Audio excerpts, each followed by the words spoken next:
KFIV-CG Tuscaloosa, a Town Square media station. Tide 100.9 and streaming on the Tide 100.9 app. Ladies and gentlemen of Tuscaloosa, this is Stingray, and what we are about to do is we are about to play for you guys the best show from this past week, and that was the Mark Godfrey interview that we did on Monday evening. So here is a re-air of that show right here on the Stingray Show. Are you guys in the mood for community goods and great barbecue? That's what you'll find at the Coker Market, located in Coker, Alabama at the four-way intersection off of County Road 140. Their hours of operation are Wednesday through Saturday, 11 a.m. until 7 p.m., and their menu items include the Midnight, which is smoked ham, smoked pork, Swiss cheese, Creole mustard, mayonnaise, and a pickle, grilled on French bread. That sandwich is absolutely amazing. Make sure you go and check out the Coker Market right there at the four-way intersection in Coker for amazing food and community goods. You are locked in on the Stingray Show, and coming up on this edition, we are going to talk all things Alabama basketball with a former player and head coach for the University of Alabama. He played at the university from 1984 through 1987, and then was the head coach from 1998 through 2009. I'm talking about Alabama head coach Mark Godfrey will join us on this edition of the Stingray Show. We've got a lot to cover, so let's get things rocking and rolling. Hi, this is Tim Brando with a reminder. Those of you on Tide 100.9, look out. You're about to feel the buzz of Stingray. This is Stephen Ray, a.k.a. Stingray, coming to you live from Tuscaloosa, Alabama. I'm Heath Hopkins. I'm here in DeSoto County, Mississippi, right outside of Memphis, Tennessee. You know, Mark, I'm going to put you on the spot. Do you feel that responsibility to pay it forward and give some kid a chance coming up in the ranks, kind of like Tony did for you?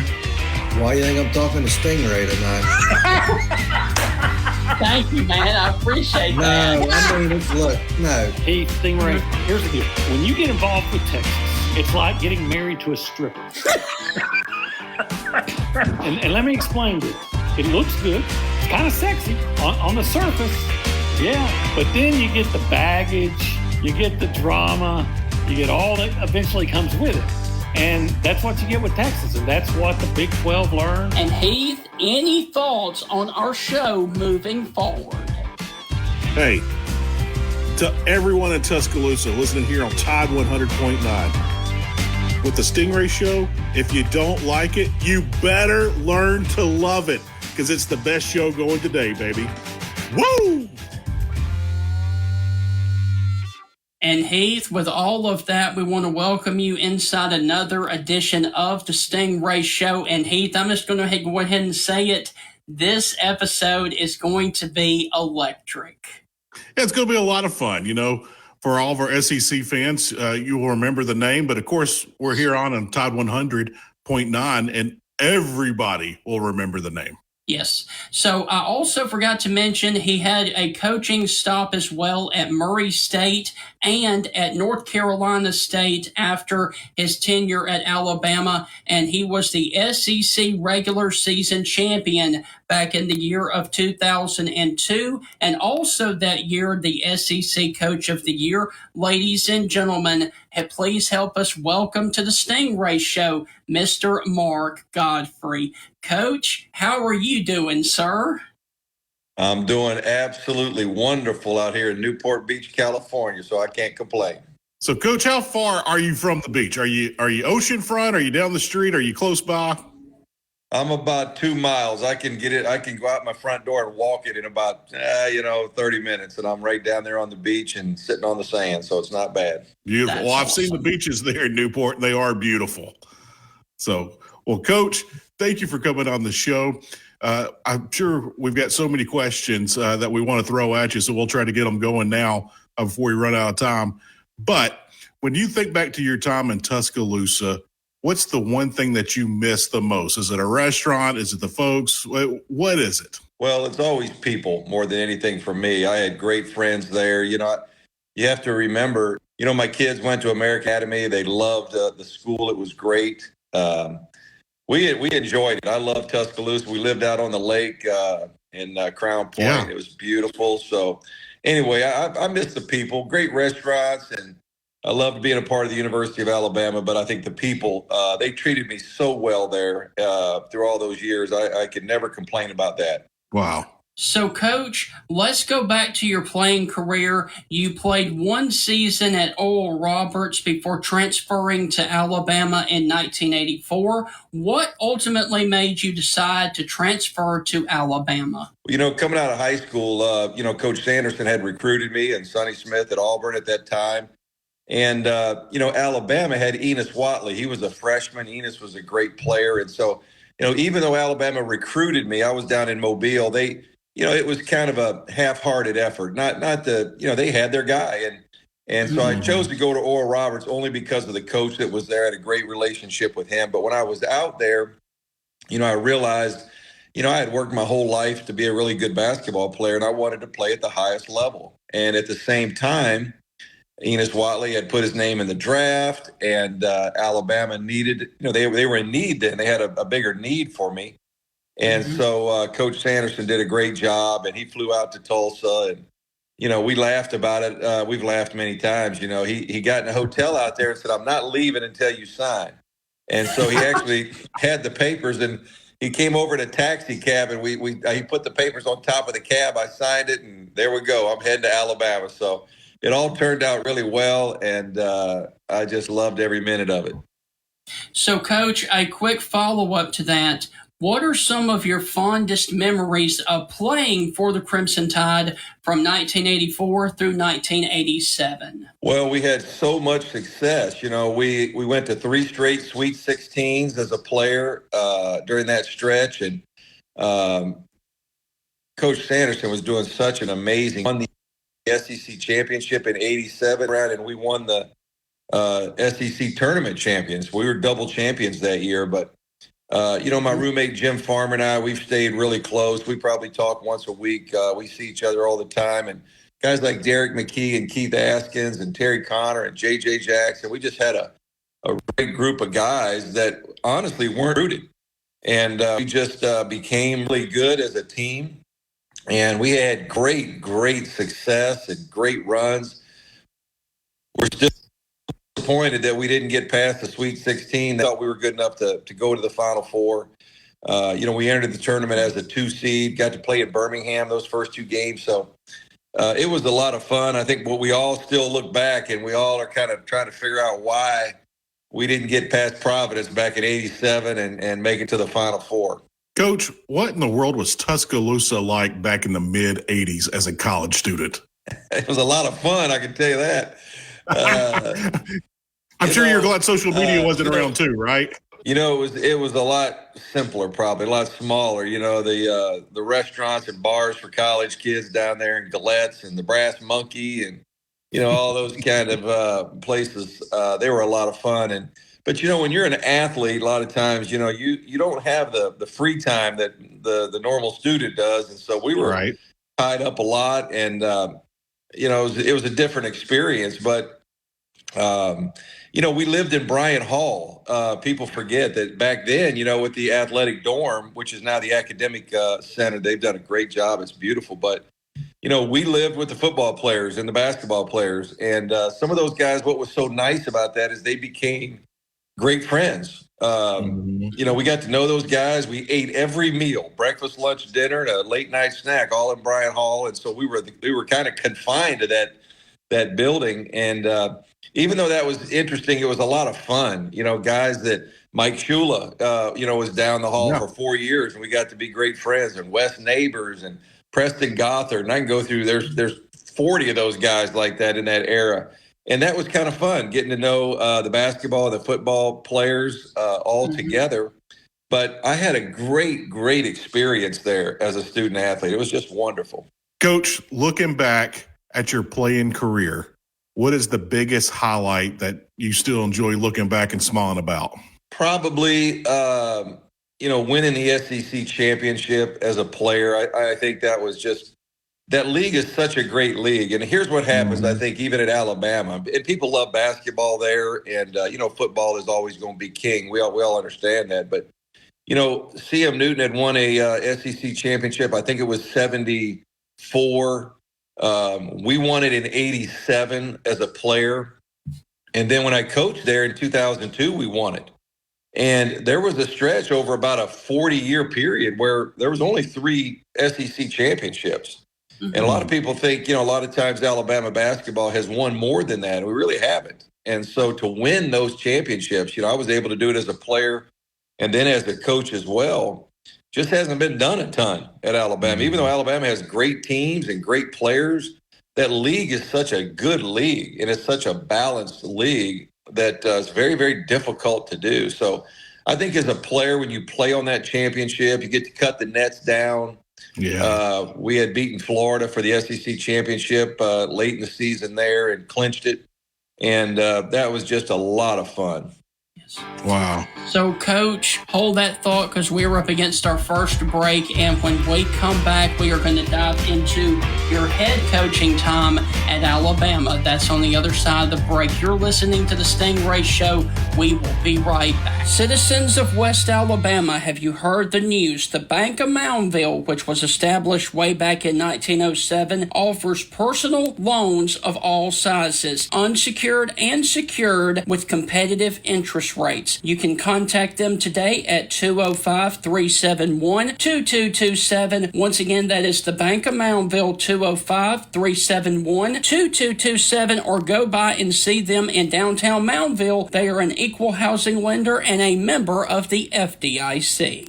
Do you guys like to fish? I know I do, and if you have a pond or lake in your backyard that needs stocking of fish, you need to contact biologist Jeff Bagwell with Honey Hole Fisheries. He can help you stock your lake with bluegill, largemouth bass, and hybrid striped bass. You can get in touch with Jeff Bagwell and Honey Hole Fisheries at 205-799-0192. Once again, that is Honey Hole Fisheries, 205-799-0192.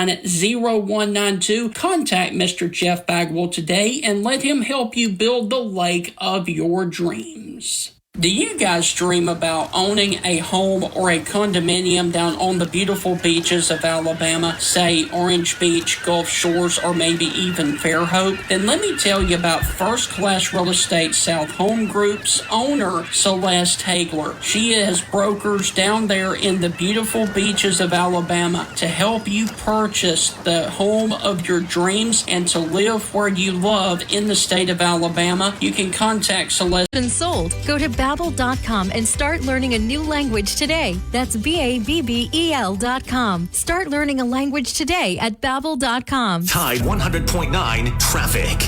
Tuscaloosa traffic now from the Townsend Nissan Traffic Center. Traveling Highway 69, about 18 minutes both ways between 15th Street and Highway 56 on 15th Street North. Nissan is your number one dealer, and they'll beat any written offer or pay you $1,000. Keeping you number one keeps Townsend Nissan number one. See dealer for details. The flagship station for Alabama Crimson Tide sports. Tide 100.9 and streaming on the Tide 100.9 app.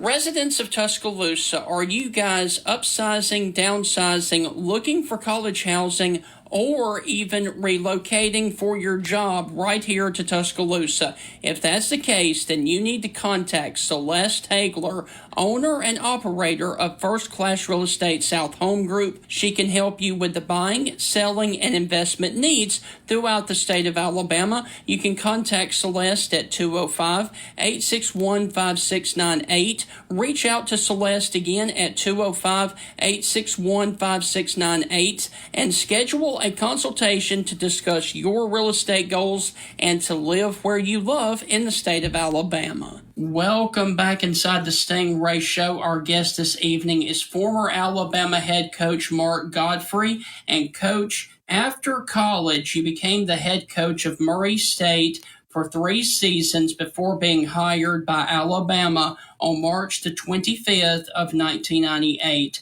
What was that hiring process like? And if you would, please walk us through that entire process.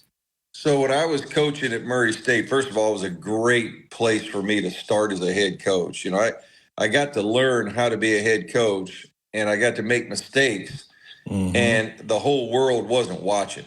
And Right. I think sometimes that happens to coaches where they get thrown into the lion's den, and you know, all of a sudden all eyes are on them. But so I had a great 3 years at Murray State.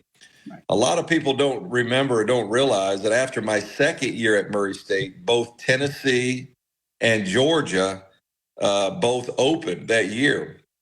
And I had a feeling that Alabama potentially could become open the following year. Dave Hobbs, who I played for as an assistant for Wimp Sanderson, their teams were good, but there was a lot of talk that, you know, that job could potentially open. So I actually turned down the Tennessee job and the Georgia job, waiting one more year for the Alabama job. And it was an interesting process. Bob Bockrath was the AD at the time. Mal Moore was the associate AD. And, you know, Bob and I had a good relationship, but it was kind of a back and forth. You know, he kind of came after me, but he didn't really come very hard. And I was a little disappointed. You know, it was my alma mater, and our teams were doing really well at Murray State. But it all worked out. And I was glad I took the job. I was glad I had the opportunity to come back to Alabama as a head coach. That was such a thrill and an honor for me, having played at Alabama, than to be the coach there. Right. So it just, the process was interesting. And, you know, I thought a lot about taking the Georgia job and the Tennessee job that second year at Murray State. But I just felt in my heart I wanted to wait and see if Alabama were to open, and it did. And so it all worked out pretty well. So, Coach, a quick follow-up to that. Your first game as coach of Alabama was against Ohio State. What do you remember most about that first game as coach of your alma mater? Well, I can remember that I was actually hoping my first game was going to be against somebody like Grambling or something. We had to go on the road to Ohio State. Not only that, Ohio State had played for about 50 years in this old arena called St. John's Arena, and they were opening up this brand new, beautiful arena. So we were the first game, you know, and the place was electric, and you're kind of walking in saying, what did I get myself into here? Yes. And, you know, that first year when I was there, you know, we inherited a group of guys that, you know, they were fun to coach, but probably our talent level wasn't, you know, where we needed it to be. And it was going to take a couple of years to recruit and then, you know, grow up some young players and get them ready. So we kind of, you know, the game was a good game. It was a competitive game. We didn't win, but I just remember we're not really ready for this one just yet. But, you know, those games always help you in the end, and it was a lot of fun. Coach, you were talking about the mistakes that you made at Murray State. Not everyone's watching. You know, for our young audience, the college students are out there, even the young adults, or folks still moving up the ladder in the working world. Can you talk about those kind of mistakes of, because I'm sure a lot of people are wondering, like, what kind of mistakes are you making as a first-year head coach? Or, you know, how did you overcome those? Because I love the Dave Ramsey quote, successful people stand on top of their problems instead of being buried by them. And you clearly were successful. So talk about those mistakes and how you overcame them and what mistakes those were. Well, I think when you're beginning to be a head coach, first of all, it's a lot different than being an assistant coach. And, you know, it's a lonely position, to be quite honest. You know, that when you're an assistant, you got some peers and you know, other assistants you can kind of talk to a lot and bounce things off of. When you're a head coach, sometimes you're sitting there, it's a little bit lonely. But I remember going to Murray State and, you know, it's hiring a staff. And am I hiring the right people? Am I looking for the right things? Some of the recruiting decisions that you make, in-game situations, you know, you're coaching a game and you feel like, boy, you know, you're in a tough situation. You have to make a decision. And then you go home late at night thinking, boy, you know, I don't know if I made the right call. I should have done this instead of that. And so you're constantly, it was almost a great training ground for me to be prepared then to go to the SEC. And so there are so many things that come into becoming a head coach. And, you just have to learn a little bit some of those things. And then over time, you all of a sudden you're in an in-game situation and there's a timeout or there's a play to be called or you're switching defenses or an out-of-bounds play, whatever it might be. And you're a lot more comfortable having done those things for me at Murray State because, like I said, there were a lot of times I felt, boy, I might have screwed this up or I didn't make the right decision or hiring a coaching staff. And, maybe I put emphasis on the wrong things. And what I've always felt like is coaches, when they become head coaches, it's good to have, those years like I did under my belt because I felt so much more prepared to go to Alabama than I would have if I would have just gone straight from UCLA as an assistant coach to a job like Alabama, which is a pretty big job. So I thought those years were just really good for me. Coach, you talked about your time at UCLA. I was going to ask you about working with Coach Jim Herrick. I was a big fan of Jim Herrick. And also you worked with Coach Levin. And, he went on to do some fun things and great things as well. But what did Coach Herrick teach you? What was that like working on that staff under him? Well, I've always said, Jim Herrick, and he just, I've got a podcast, obviously. I just released a episode with Jim, and he was really, really good. And, he talked about, some of the mistakes he's made, obviously, over a career. But, you look back with no regrets, and all in all things are good. But Jim was such a good teacher. Jim started off, Coach Herrick, 9 years in high school at Morningside High School here in Los Angeles before he became an assistant coach in college. And then he went to Pepperdine and kind of cut his teeth before UCLA. So with his teaching background, he sat in the classroom, he taught English for 9 years. And so his methods of coaching and building a practice plan and minute by minute and all the things you want to cover and being prepared. I always thought he was really good at that. And those were a lot of things I carried over throughout the years and how I planned my practices and things that we ran offensively or defensively. And I was able to be at UCLA 7 years and, watch him be the head coach, obviously help him and recruit and coach. But I learned such a great deal from him. And then the other thing that happened was when I was at UCLA, I had the amazing privilege and opportunity to spend unlimited time hanging out with Coach John Wooden, who won 10 national championships back in the 70s. And so I just was they're kind of the formative years. You're learning how to coach. How do I want to coach? What do we want to do? What do I want my program to look like? And I was able to be around two guys that had been very, very successful in that regard. Then obviously Wimp Sanderson. My time with Coach Sanderson at Alabama was unreal. He was such a good coach. I think he nationally was underappreciated for the success he had.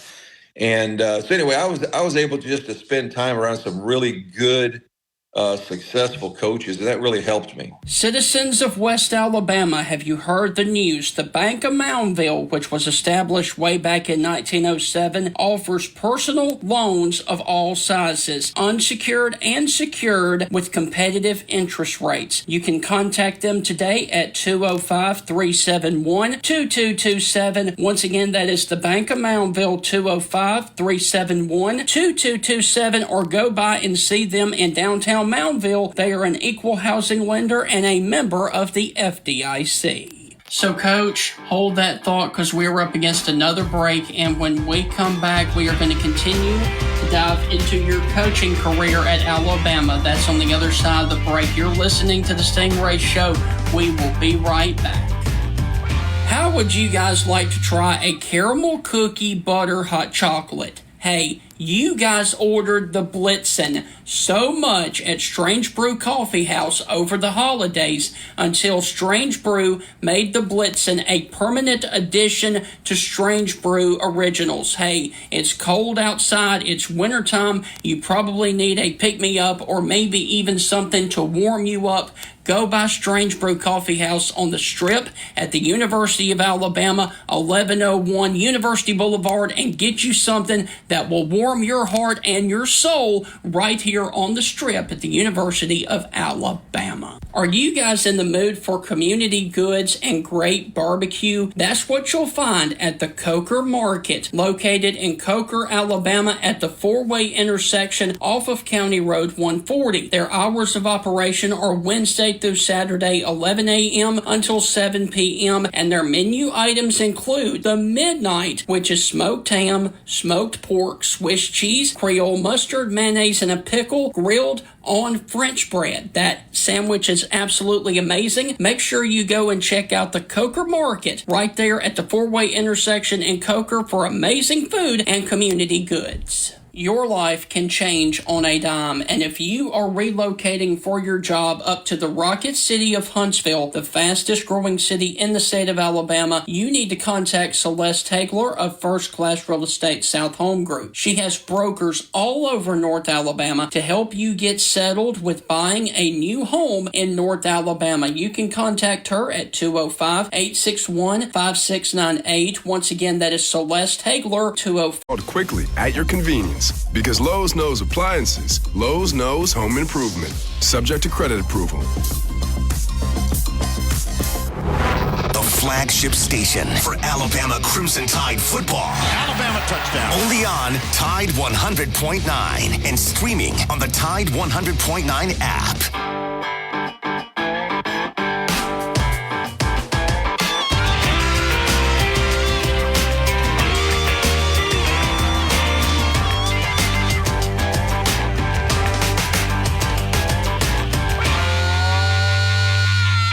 Welcome back inside the Stingray Show. Our guest this evening is Mark Godfrey, the former Alabama and NC State basketball coach and coach. Later in the season, your first season at Alabama, your team knocked off number 5 Kentucky here in Tuscaloosa, 62-58. What do you remember most from that huge upset win versus Kentucky? You know, our team was not a great team that year, but we had really good guys that wanted to, they wanted to win. They had struggled a little bit before I got there. And, we were good enough on one night to beat a Kentucky that we might lose to Ole Miss by, it was up and down like a yo-yo that year. But I remember late in the game, Sam Hagenes from UMS Prep down in Mobile, he had a big steal and a big dunk kind of sealed the win there for us. And that was a great step, for our program. When you're trying to build something, you need some of those building blocks of success to gain the confidence of the players, the fans, the administration, all those things. And that game, I thought, was a really big one for us and for me early on for our program. And we kind of gained some respect, I think, around the league and then also around the country. Coach, I'm here in the Memphis area. Penny Hardaway scores at University of Memphis, and he made a statement a couple of years ago talking about some head coaches have problems with NBA guys like me being head coach. They don't like us. And I thought that was so far-fetched. And I was like, I'm not buying that for a second. It's okay. You could tell me I'm wrong. My wife tells me I'm wrong every day. But is that something out there? I know there's jealous people, and I'm sure there are some coaches out there that think that. But what do head coaches think about former NBA guys coaching at the collegiate level? Well, first of all, I think that there's a lot of ways to become a head coach. Some guys are promoted up and from assistants. Mm-hmm. Some guys have coached in high school. Some guys, like I was started as a graduate assistant in college. And there's no playbook on how you have to get there. And you take guys like Penny, Juwan Howard at Michigan mm-hmm. right now. Those guys had so much success playing. But I think the thing that people forget about guys like that, they were also coached by great coaches. Right. So they learned a lot. Penny, not only was he a great player, but you talk about and the experiences he had from high school to college to the NBA and things that he learned along the way and things that he picked up along the way, just like Juwan Howard. There's other guys like that. Mo Williams, who played for me. At Alabama, is now the head coach at Jackson State. And, even though Mo was an assistant for me for a couple of years out here in California, he's a player that he brings so much to the table because of all the guys he's played for. You talk about guys in the NBA legends like Jerry Sloan. Mo played for him in Utah. And then you go through all these guys that he played for. And so those guys bring a level of experience a lot of times that sometimes college coaches maybe haven't seen or done. So maybe it's a little bit of jealousy. I've never felt that way. I think that I've got great respect for those guys because of what they did as players and what they learned from great coaches as players. So I think all in all, there's a lot of ways to get there, and it's a hard job. I don't care if you've been a pro, a high school coach, or however you get there. Those jobs are difficult, and those guys have done a great job. So, Coach, let's move to the 2000 and 2001 season. You finished that season 25-11 with a very deep run in the NIT championship. Walk us through what you remember about that deep run in the NIT back in 2001. Well, the first thing was we were just devastated that we didn't get in the NCAA tournament. I think that year it kind of came down, maybe the last one or two or three teams picked. It was us and Georgia. And actually, Jim Herrick was coaching at Georgia at the time. And we had beat Georgia head up. And so we were really bothered by that. And I'll tell you what happened. I really didn't pay attention as the head coach early on to the whole strength of schedule concept. And we kind of rolled through those early, December games, and our schedule wasn't really that good. We had a couple of really tough teams, but just didn't really pay attention that much at the time. So we felt we got snubbed. We felt like we should have been in the tournament. We didn't get in the NCAA tournament, so we went to the NIT. And then I was really proud of our guys. We made it all the way to the championship game of the NIT. And what people may not remember is, we had 4 freshmen starting for us at that time. So I knew we had a chance to be good in the next couple of years. We started the 4 freshmen. We made it all the way to New York City there and got beat by a senior-laden team. I think Tulsa it was, and they were all juniors and seniors, a little bit older than we were. But it was really the kind of a stepping stone that we needed for then the next year, because the next year we had all those guys coming back, plus we added Mo Williams, who was became the national freshman of the year, and he was the best point guard in America. Right. So that year going to the NIT was actually a really important year for us. It was a good year because we needed that success and we needed some postseason, and we felt, like I said, we felt snubbed, like we should have been in the tournament. And that was really a bother for us. So I think our guys kind of galvanized that, and they got going and played really well in the NIT. Coach, we always hear about the coaching fraternity and how all you guys are close and this and that. But back during your days in the SEC, who were some of your good friends in the coaching ranks as far as head coaches in basketball? So here's what you have to remember. That's a great question, by the way. I get the job at Alabama, and I had just turned 33 years old. I was 32 years old. I just turned 33. Now I'm made the head coach. And I'm looking down the road, and Cliff Ellis has Auburn. People forget this. They were on the cover of Sports Illustrated, preseason #1, by the way. And so I got Cliff Ellis over this way, Rick Stansberry over at Mississippi State. I got John Brady down at LSU. Tubby Smith was at Kentucky. Billy Donovan was at Florida. Nolan Richardson was at Arkansas. And I can go on and on through the league now. And I'm a young guy looking around at these guys that have coached and been really good and successful. And I'm thinking, how in the heck are we going to catch all these people? And because not only were they good coaches, they were already somewhat established. Nolan had been in 2, won the national championship at Arkansas, and then, got to the championship game when our UCLA team beat him. But that was a little bit of a daunting task, to look around the league at that point in time. Cliff Ellis had recruited me when I was in high school. He was at South Alabama at the time, and obviously I knew Cliff really well. I had played against Billy Donovan in college, and then we were assistants. I was at UCLA, and Billy was at Kentucky, and so we had kind of, gotten after each other from recruiting battles. So I knew everybody, but I was trying to cut my teeth. And that's a tough league to cut your teeth in with those guys all around you. So here's what happens in coaching. You compete really hard against each other. John Brady and I used to go at it where we became enemies. And, we about fist fought a couple of times. And then Rick Stansberry and I, we wanted to slug each other too while we were coaching against each other. But then when you get older, you kind of realize, look, you're making pretty good money. I'm making pretty good money. We're all good. How about we all just get along? Can we just hold hands and sing Kumbaya? And you kind of get to a point as a coach where you do that. And those guys now, later in life, it's kind of funny because there's so much mutual respect back and forth with those coaches and the guys you've battled with that, I don't really have any ill feelings or ill relationships with anybody. They're all pretty good. I see John Brady from time to time and Rick and Cliff and, all these guys. So anyway, you end up later in life because there's so much respect. Everybody knows how hard those jobs are that, you're going after each other with a switchblade while you're coaching. But then later in life, you kind of hug and make up and become friends. Coach, I got to squeeze this in real quick.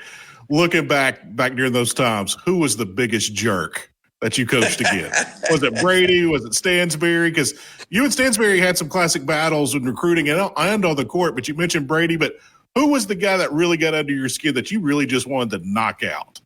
Probably John Brady. It's funny because we've talked about it and laughed about it later in life. But we kind of got to a point one time where we said, look, you just stay and recruit in Louisiana. I'll just stay in Alabama and we'll be good. But probably John. He had such good teams and such great players. He's such a really good coach. But, we got grumpy at each other a few times. And then, obviously Rick and I got real grumpy at each other. And that, but you know what? It ended up being a lot of fun. And later on in life, we've talked about things and laughed about things. And so it's all good in the end.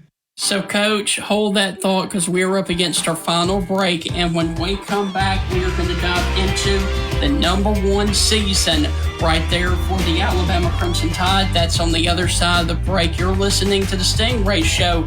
We will be right back. Since 1999, residents of Tuscaloosa has depended on this butcher shop and grocery store. I'm talking about South's Finest Meats. With their specialty meats and fresh to frozen bulk vegetables, you can prepare delicious home-cooked meals all week long. At South's Finest Meats, customer service is their number one priority, and when you shop with them, you can expect to be treated like an MVP. Go by and check out South's Finest Meats at 3201 10th Avenue right there in Tuscaloosa. South's Finest Meats, the official sponsor of the Stingray Show. Residents of Tuscaloosa, are you guys upsizing, downsizing, looking for college housing, or even relocating for your job right here to Tuscaloosa? If that's the case, then you need to contact Celeste Hagler, owner and operator of First Class Real Estate South Home Group. She can help you with the buying, selling, and investment needs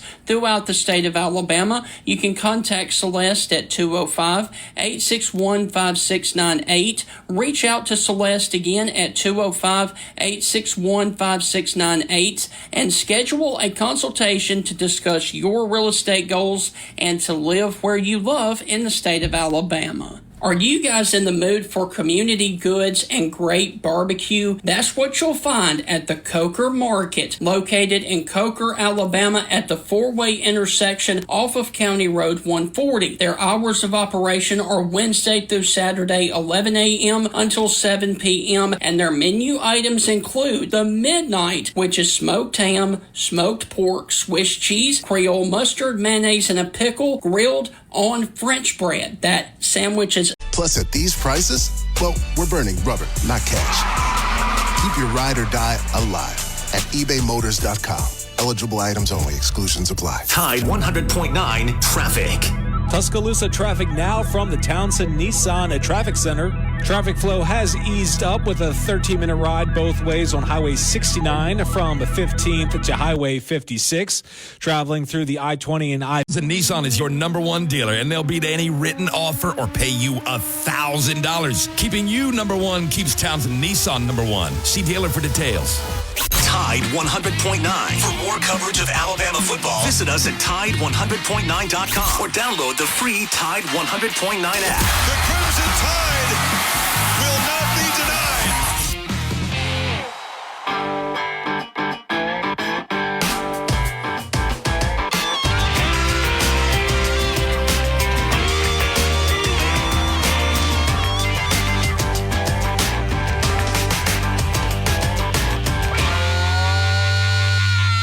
Since 1999, residents of Tuscaloosa has depended on this butcher shop and grocery store. I'm talking about South's Finest Meats. With their specialty meats and fresh to frozen bulk vegetables, you can prepare delicious home-cooked meals all week long. At South's Finest Meats, customer service is their number one priority, and when you shop with them, you can expect to be treated like an MVP. Go by and check out South's Finest Meats at 3201 10th Avenue right there in Tuscaloosa. South's Finest Meats, the official sponsor of the Stingray Show. Welcome back to the Stingray Show here on Tide 100.9.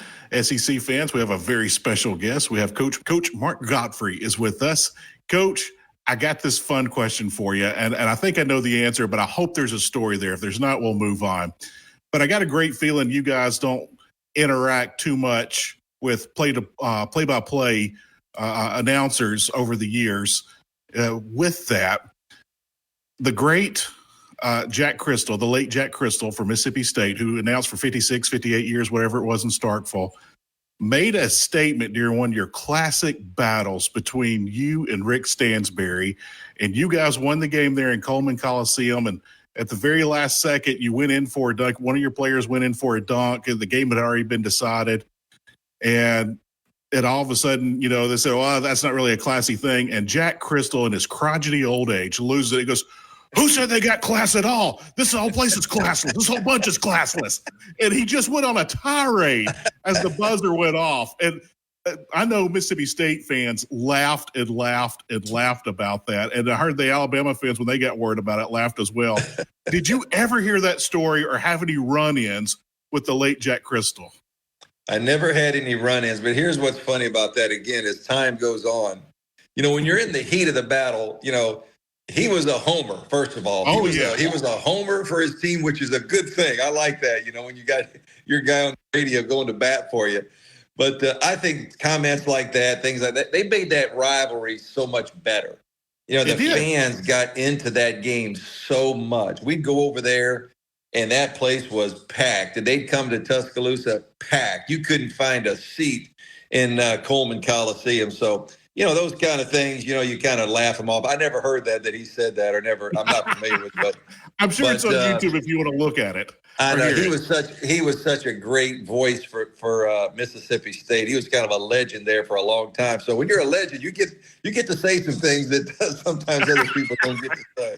So, Coach, I do want to ask you about one of the craziest situations I have ever seen in a basketball game, and unfortunately, you were a part of it. Let's move to the 2008 season and another Mississippi State game in the SEC tournament in Atlanta when a tornado hit downtown Atlanta and the Georgia Dome. Coach, if you could, please walk us through that entire chaotic situation. Well, that's another one that you'll live in a lifetime and never have anything like that happen before. Yes. But, back in the SEC tournament, we played in the dome there in Atlanta. And, it was overtime. Mikhail Riley had hit a shot. We were down 3 and had a side out of bounds. And we ran out of bounds play and got Mikhail Riley a shot in the corner. And he made the 3, which we later learned that if he had missed that shot and people would have exited the arena, they would have been walking outside in the midst of a tornado. But, the tornado rolled through downtown Atlanta.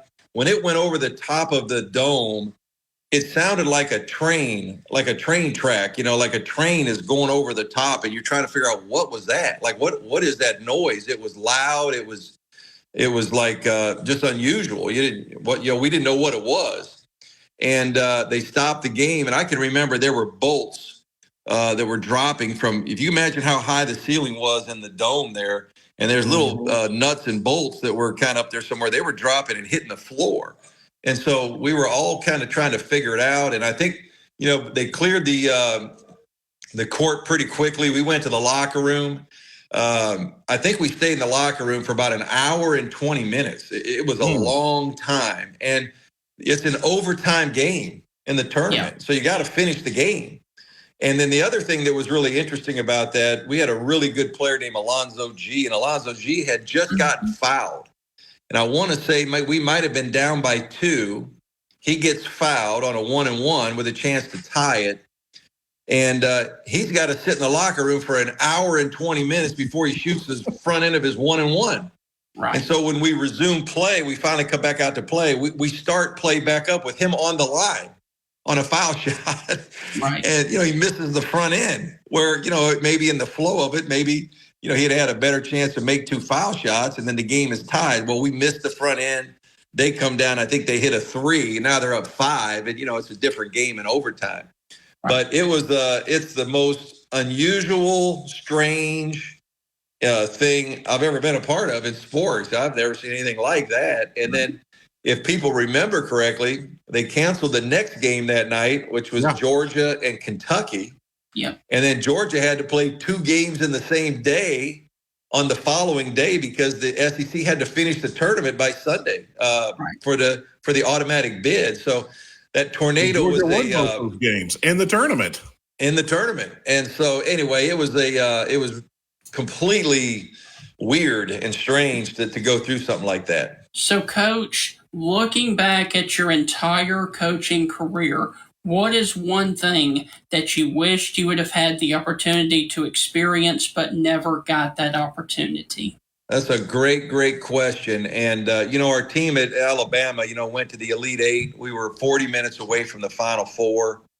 And they're bringing that team back on February 17th. It'll be fun to see everybody in Tuscaloosa there. They're going to honor that team at halftime, I think, on the 17th of February. But what I wanted to do more than anything at Alabama, my alma mater, I played there.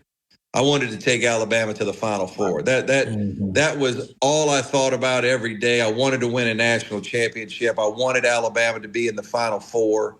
And I can remember the year we went to the Elite 8, you wake up that morning and we got Connecticut, who, by the way, was really, really good. They had smoked everybody in the tournament that year and won the national championship. But I just remember saying, man, we're 40 minutes away. Right. We're 40 minutes away from Alabama basketball being in the Final Four. I'd grown up going to Final Fours. My dad was a high school and small college basketball coach, and I loved the Final Four. And, we were just knocking on the door, but we didn't get there. And so, throughout my whole coaching career, that's one of those things that I never got done that I wanted to, and I really wanted to do it at Alabama because that was my alma mater. Wow. Coach, who was the one player that got away from you recruiting-wise that if you had him, he would have taken you to the next level? He'd have got you that Final Four, whatever it might be. I think when I was at Alabama, and there's a lot of stories. We ought to write a book about this one, Dave. It's probably Mario Austin, who was from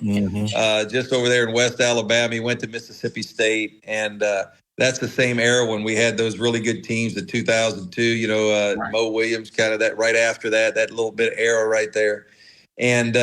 That one broke my heart, that we didn't have Mario there with us because we felt strongly that in the state of Alabama, coach there, our philosophy was we're going to build a wall around the state on the state line and nobody's coming in. Nobody's coming in to get a player.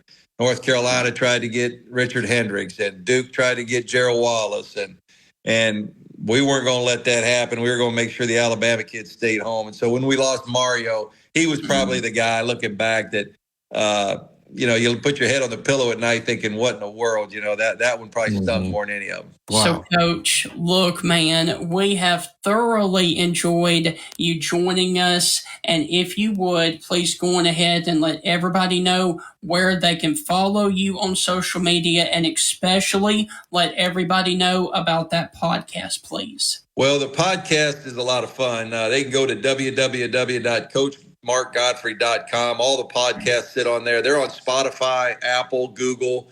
YouTube. It's called The Front Row with Coach Mark Godfrey. We've had some fun guests, mostly sports guys, but some people outside of sports as well. And it's been a lot of fun, and it's actually blowing up right now. So I'm having a ball with it. But I'd love for people to check it out and see what they think. And Coach, we look forward to having you back in Tuscaloosa on February the 17th. Enjoy that. Thank you guys so much. Appreciate it. All right. Coach, join us anytime. Thank you. Yeah. Okay. Thank you. All right. Thank you. Heath, I got to be honest with you. That was one of my favorite shows right there with Coach Mark Godfrey. Yeah, anytime I ask a question and our guest says, "Hey, that's a really good question," Coach said that twice. So it seemed like Coach was having a lot of fun. He shared a lot of laughs with us, a lot of great memories. He talked about his struggles and his successes. He talked about wins. He talked about losses. He talked about things on and off the court. If you missed any of this interview, check out the podcast. And I'm going to tell you a secret to everybody else. This podcast or this radio show went way long. We have to cut it down. There's going to be like an extra 40 to 50 minutes of material, and it's going to be dynamic. It is going to be amazing. So if you missed any of it, check it out on social media. We'll have it posted on our Facebook page. Stephen will tweet it out on X, but check it out on Spotify or Apple Music, The Stingray Show. Coach Mark Godfrey hit a grand slam with this show today. And Heath, to piggyback off of that, we went an hour and 45 minutes with Coach. We can only put an hour worth of content on the radio, so 45 minutes of extra bonus content on that podcast. Yeah, it's going to be absolutely amazing. Yes. And it'll be a podcast that you share with friends. It really will be. So, Heath, on that note, we got to sign off here on the Stingray Show. We hope that you have thoroughly enjoyed the radio version of the Mark Godfrey interview. And, Heath, when we come back tomorrow evening, we're going to stay on the topic of basketball because Mississippi State takes on Ole Miss tomorrow evening at 7:30, and we are going to be joined by Brad Logan and Steve Robertson to dive into both sides of that huge matchup tomorrow evening in the Magnolia State. And Heath, any final words before we head out? No, I'm looking forward for Brad joining us and also Steve. That'll be excellent. But again, check out the podcast on Spotify and on Apple. You will thoroughly be impressed. And if you missed any of this show, you can play it all back. And you can see all of our other shows there and all of our great guests. Because, hey, no one can dispute this, Stephen. No one at this station has bigger guests than us. That's correct. So, ladies and gentlemen, with that, we will see you on down the line. And on down the line is tomorrow evening right here on the Stingray Show, previewing Mississippi State versus Ole Miss basketball. Hell State.